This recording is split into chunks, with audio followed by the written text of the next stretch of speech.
want to invite you to be opening in your Bibles to the 139th Psalm, please. Psalm 139. 139. He was just a little boy on a week's first day, wandering home from Bible class and dawdling on the way. He scuffed his shoes into the grass, even found a caterpillar. He found a fluffy milkweed pod and blew out all the filler. A bird's nest in a tree overhead, so wisely placed up so high, was just another wonder that caught his eager eye. A neighbor watched his zigzag course and hailed him from the lawn. Asked him, "Where'd you been today and what's going on?" "I've been to Bible class," he said. As he turned a piece of sod, he picked up a wiggly worm, replying, "I've learned a lot about God." Very fine way," the neighbor said, "for a boy to spend his time. If you can tell me where God is, I'll give you a brand new dime." Quick as a flash, his answer came, nor were his accents faint. "I'll give you $1, mister, if you can tell me where God ain't." Kind of humorous and cute story depicts for us a young boy's perception of a wondrous truth about the God of heaven.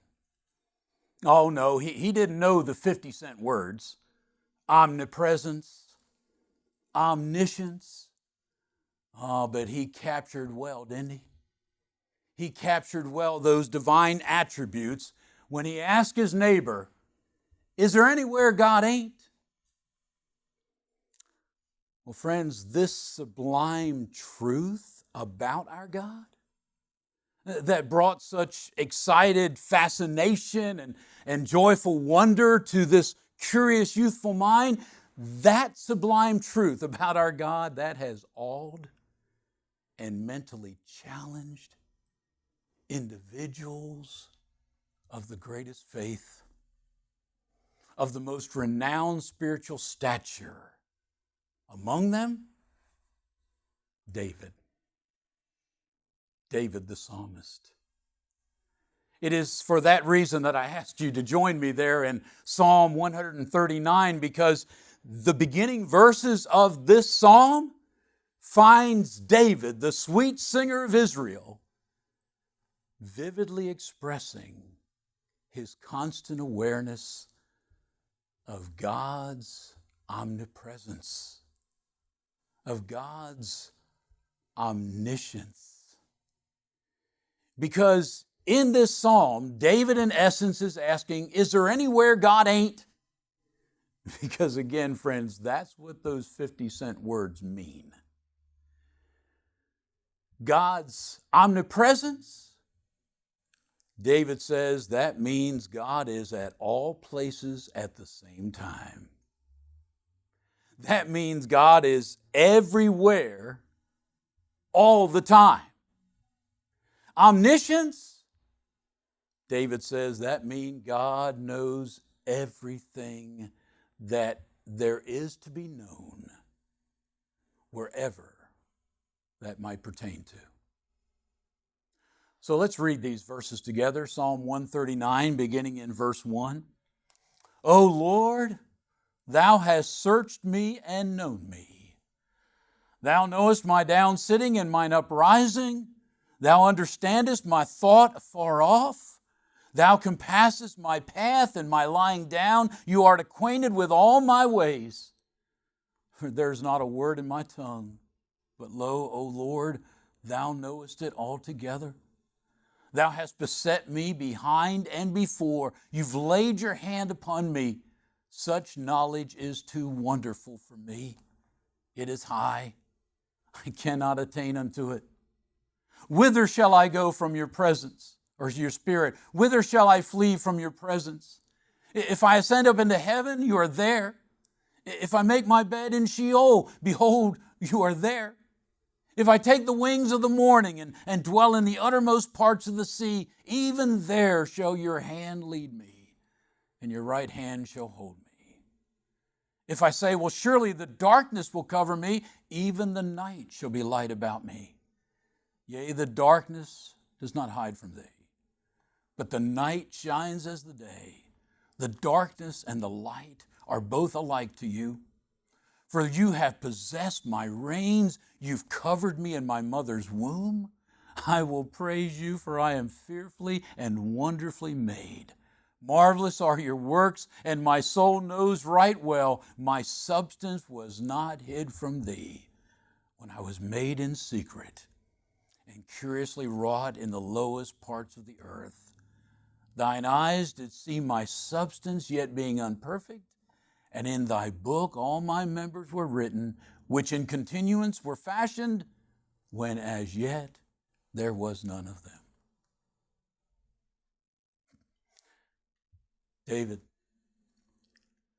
David knew, and here acknowledges that heaven's eye was ever upon him, beholding him wherever he would go or wherever he could go. David knew that his God observed whatever he would be doing. In fact, David here, this man after God's own heart, he recognized that God's knowledge of him was so penetrating, it was so complete, that the Lord knew his thoughts before he ever expressed them with words. Did you pick up on that? Chapter 139, verse 2, my thought, you understand my thoughts afar off. Far off. As this great man, David, as he reflected on these attributes of his God, all-seeing, all-knowing, ever-present, David humbly exclaimed, verse 6, such knowledge is too wonderful for me. It is high, I cannot attain unto it.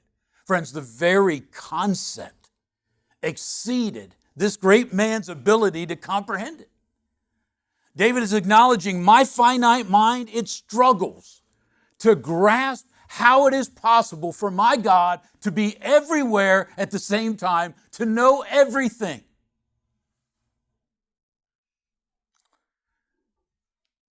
The renowned commentator of years past, I think he may have written during the 1800s, Charles Spurgeon, he said this, quote, I cannot grasp it. I can hardly endure to think of it.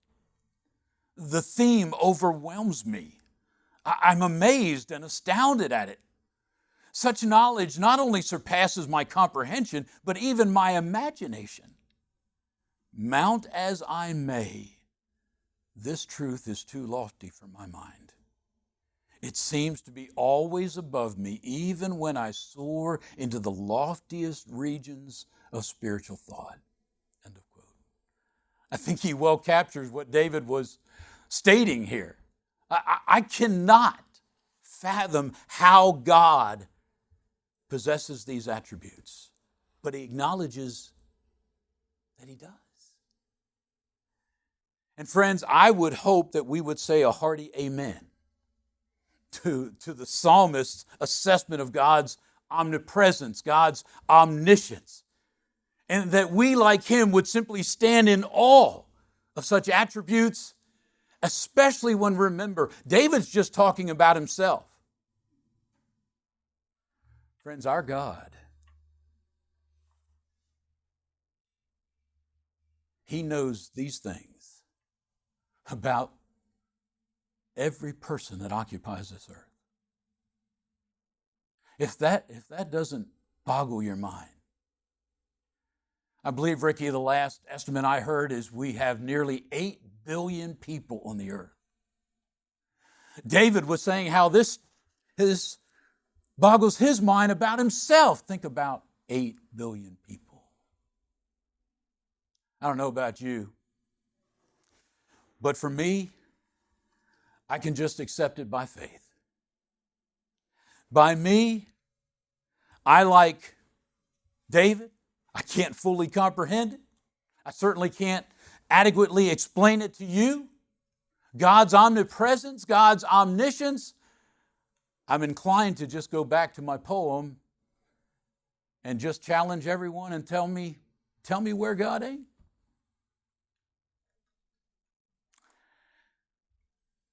So friends, theologically, we can't do much with this. And so in light of that acknowledgement, here's my appeal to us. I want to ask us to move our attention from the theological consideration of God's omnipresence, God's omniscience, and I want to ask us and invite us to give practical consideration to it. Knowing of God's all-seeing eye, friends, that should have a number of very significant, very favorable effects upon our daily lives. Realizing that God is always watching me, always watching you, that should instill, that should promote, that should encourage some very practical responses from me and hopefully from you. And so this morning, what I'm asking us to do is to embark on, Lord willing, on a brief series of sermons in which we want to identify some of those very practical responses that should come in light of God's all-seeing eye, God's knowing all things. So this morning, let me introduce this one at least. God's omnipresence, God's omniscience should instill, it should promote, it should encourage in us confidence and courage. Confidence and courage.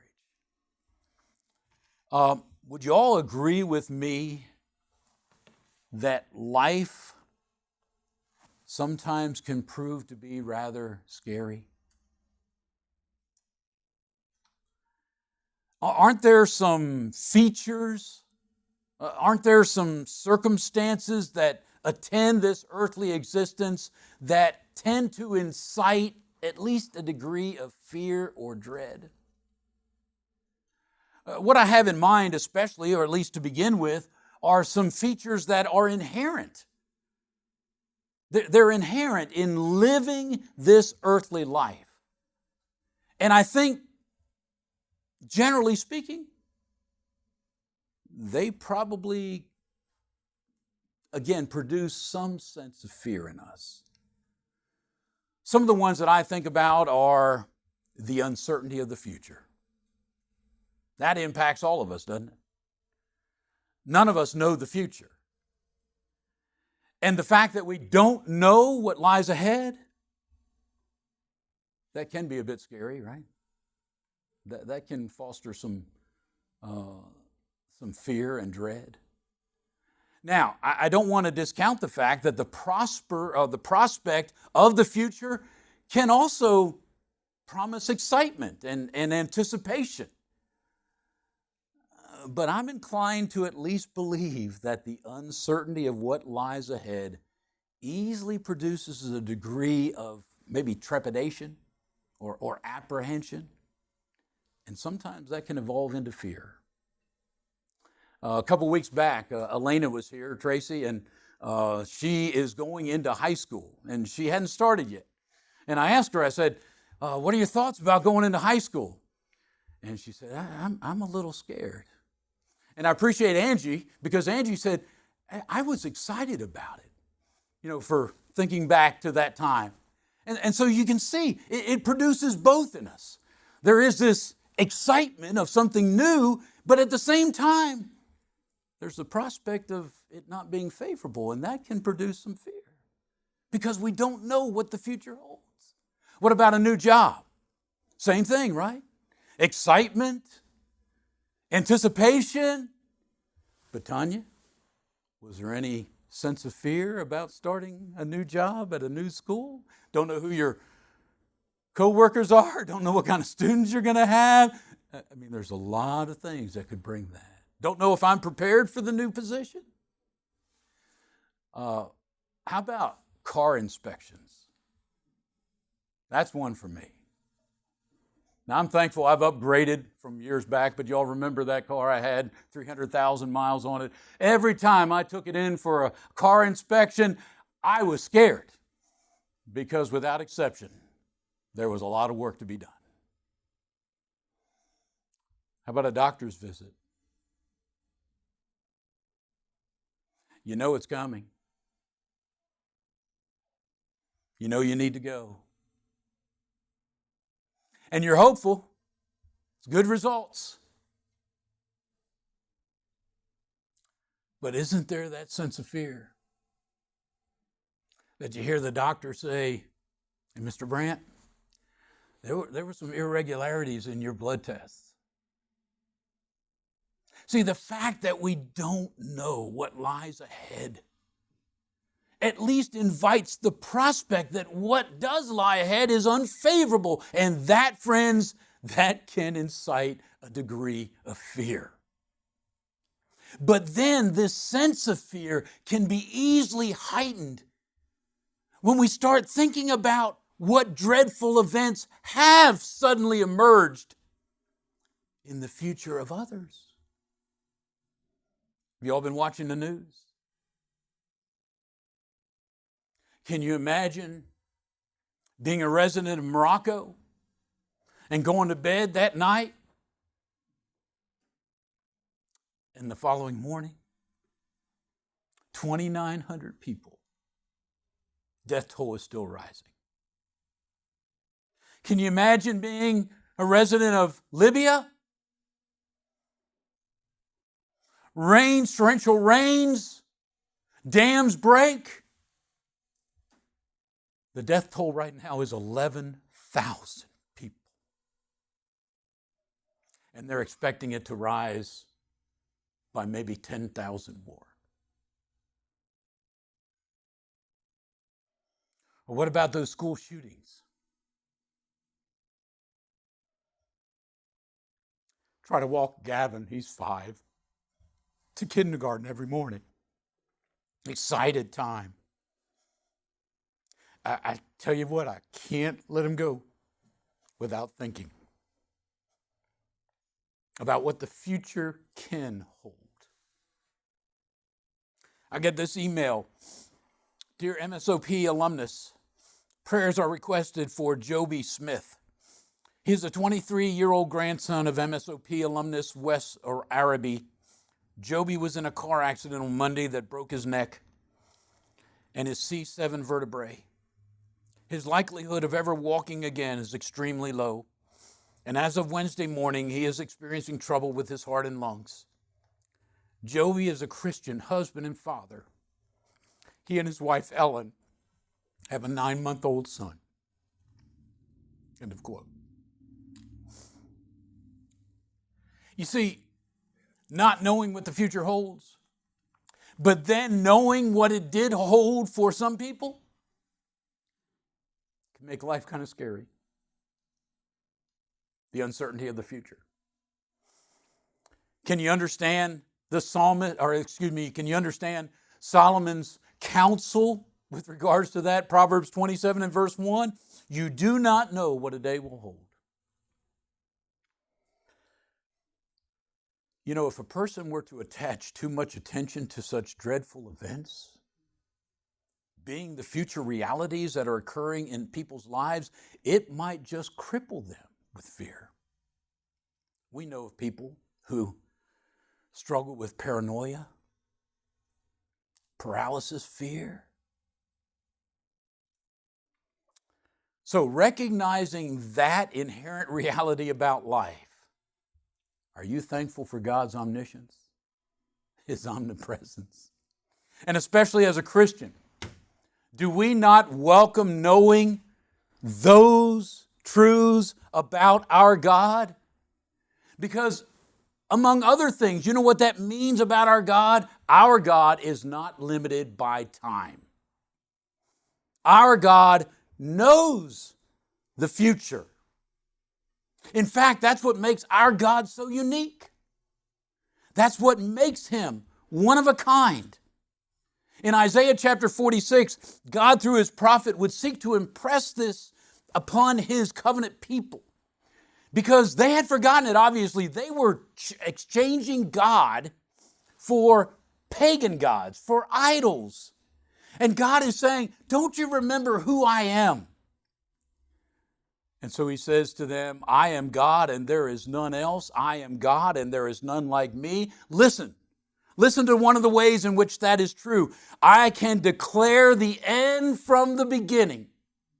And from ancient times, the things that are not yet done, saying, my counsel shall stand and I will do all of my pleasure. They needed to know that about their God because he was going to threaten them with future chastisement. He was going to promise them future return. And if God is not God, if God is not omniscient, God is not omnipresent, well, then they could put very little trust in those warnings or those promises. But that's what makes our God unique. His omnipresence, his omniscience, and friends, that should temper the fear that the uncertainty of the future holds for us. These divine attributes of our God, that alone can explain predictive prophecies that we hear from his prophets of the Old Testament. How else can God, 100 years before the man is ever born, name Cyrus as the Persian king of a foreign nation? How could he name him by name and tell his people that man is going to be the one to give you the decree to go back to your homeland? How is that possible? Only because our God is omniscient. Our God is omnipresent.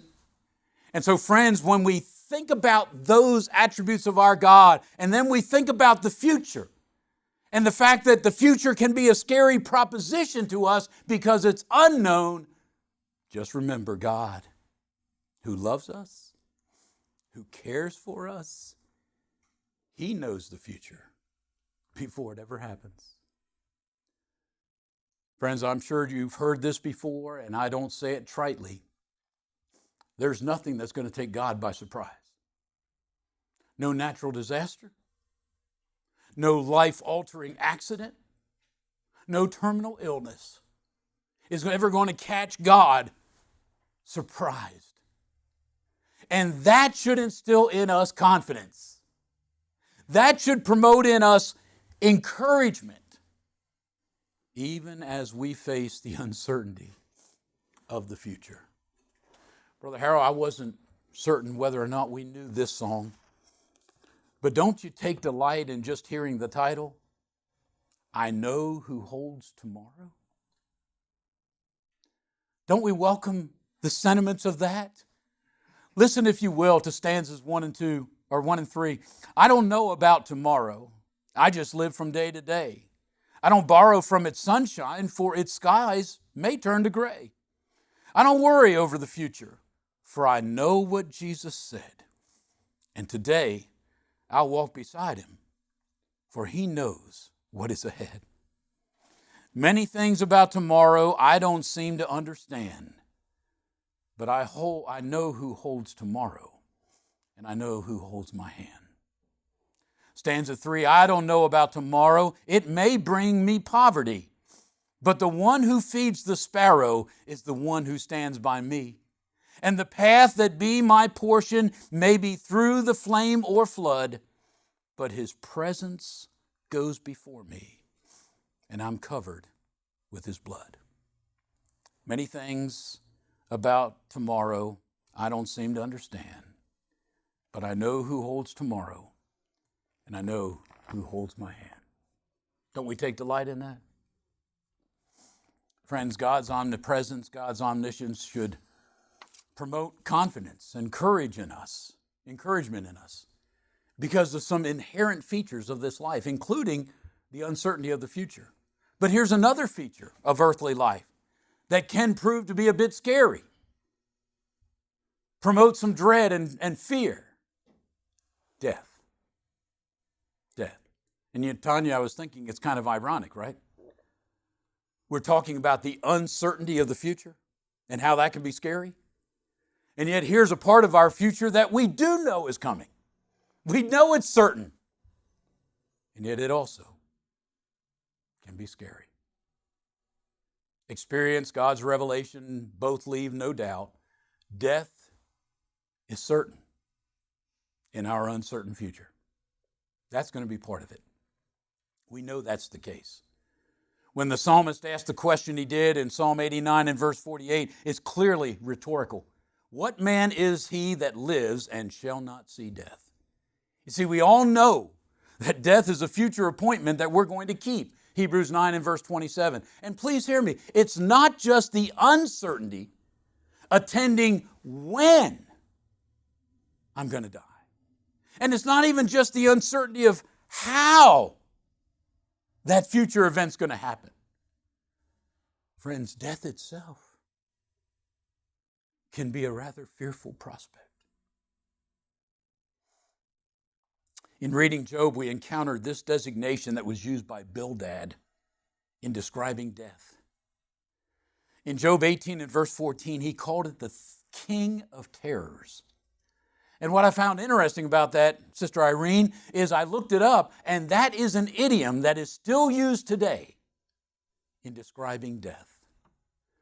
Oh, there's a lot of things that can terrorize us. There's a lot of things that can promote fear and make life scary. But as an idiom, it has been accepted that death is the king of terrors. And you know what? The Scriptures acknowledge that. The Scriptures acknowledge this prevalent fear of death. You turn over to Hebrews chapter 2.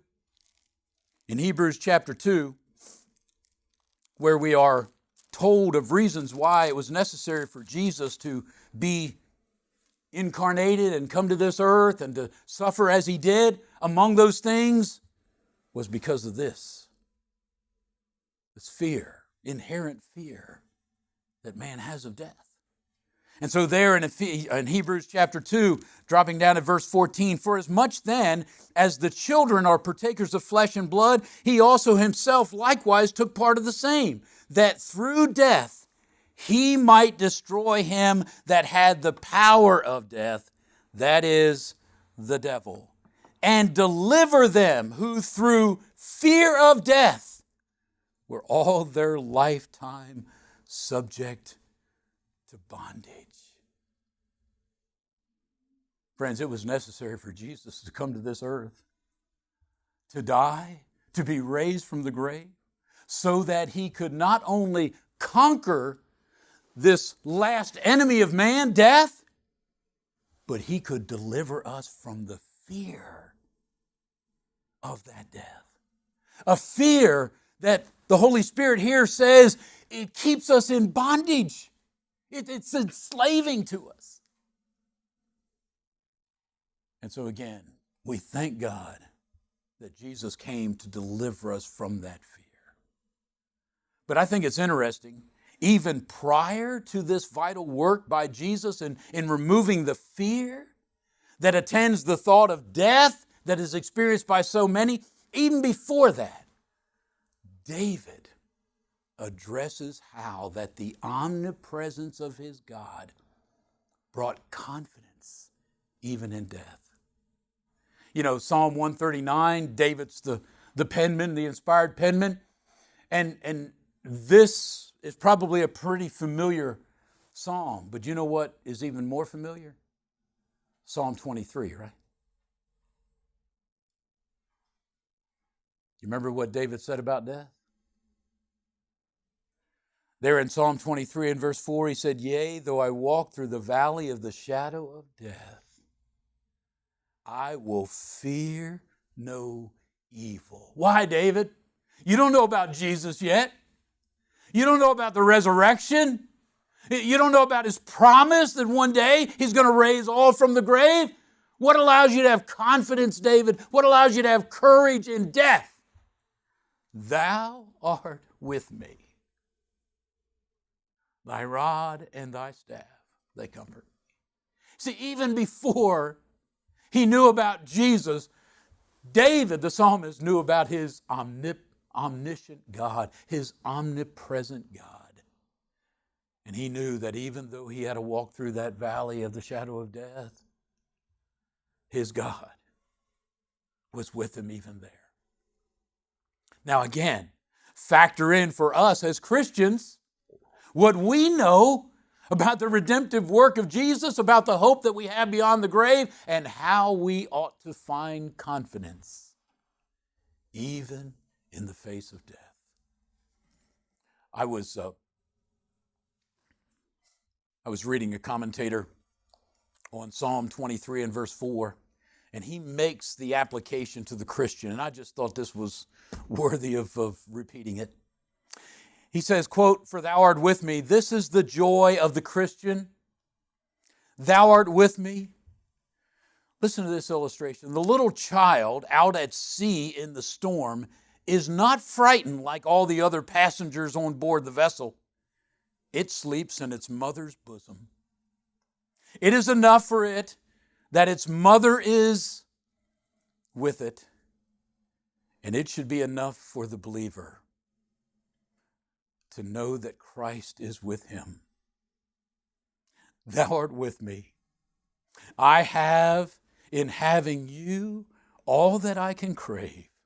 I have perfect comfort and absolute security, for thou art with me. End of quote. See, for the Christian, we should not fear death, as do those that don't know God. We should not fear death as those who do not know Christ, who has conquered death.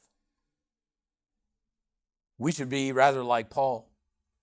Paul had a very different view of death. He was not fearful of it. He actually had a joyful anticipation of it. And that's why we find Paul in the New Testament saying, I have a desire to depart and to be with Christ, which is far better.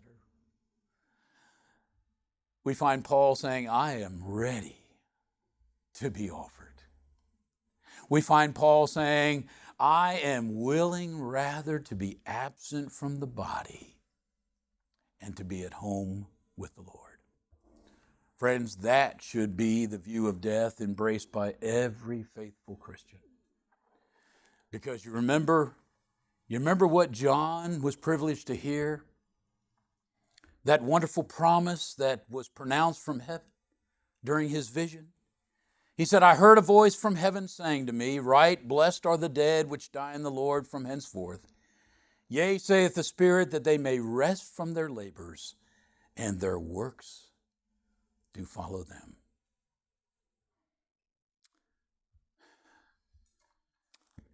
Friends, the omnipresence, the omniscience of our God. Oh, I would agree. Theologically, it's too wonderful for me to contemplate. Theologically, it's challenging to my finite thinking how that is possible for a God to be everywhere at the same time, to know everything that there is to know. And so I claim it ignorant. I can't explain it to you. But I do accept it by faith. And like David, like that little boy, I stand in all of it. And I hope that that knowledge of my God translates into some very practical responses.